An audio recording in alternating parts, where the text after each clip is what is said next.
నిన్న ఆదిత్యుని దర్శనానికి వెళ్ళాము అని చెప్పాం కదండీ! దర్శనం అయిపోగానే పిల్లలకి స్కూల్‌లో పెట్టేస్తారు కాబట్టి కావాల్సిన స్కూల్ బ్యాగులు, పుస్తకాల బ్యాగులు, అలాగే క్యారేజ్ బ్యాగులు, water bottles, snack box, lunch బాక్సులు అన్నీ కొత్తవి కొనాలి అని ముందువన్నీ పాడుగొట్టేస్తారు కదా! మళ్ళీ కొత్త వాటి కోసం సేకరించుకోవాలి అని పక్కనే ఉండే సూపర్ మార్కెట్‌కి వెళ్ళాం. బయట అసలే ఎండ తీవ్రత చాలా ఎక్కువగా ఉంది. లోపలికి వెళ్ళగానే మీకు కావాల్సినంత టైం తీసుకోండి, కావాల్సిన వస్తువులన్నీ ఎంచుకోండి అని పిల్లలకి చెప్తే వాళ్ళు ఎడాపెడా కావాల్సిన వస్తువులు ఫస్ట్ తీసేశారు. కానీ మళ్ళీ చూసుకొని మన బడ్జెట్‌లో కూడా మనకు అవసరమైనవే తీసుకోండి.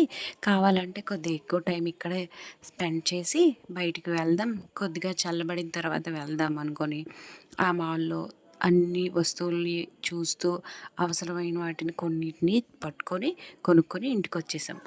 తర్వాత వాళ్ళు మళ్ళీ నెక్స్ట్ డే కాల్ చేశారు. ఎందుకు అంటే మాకొక చిన్న గిఫ్ట్ ప్యాక్ కూడా వచ్చింది అని చెప్పారు.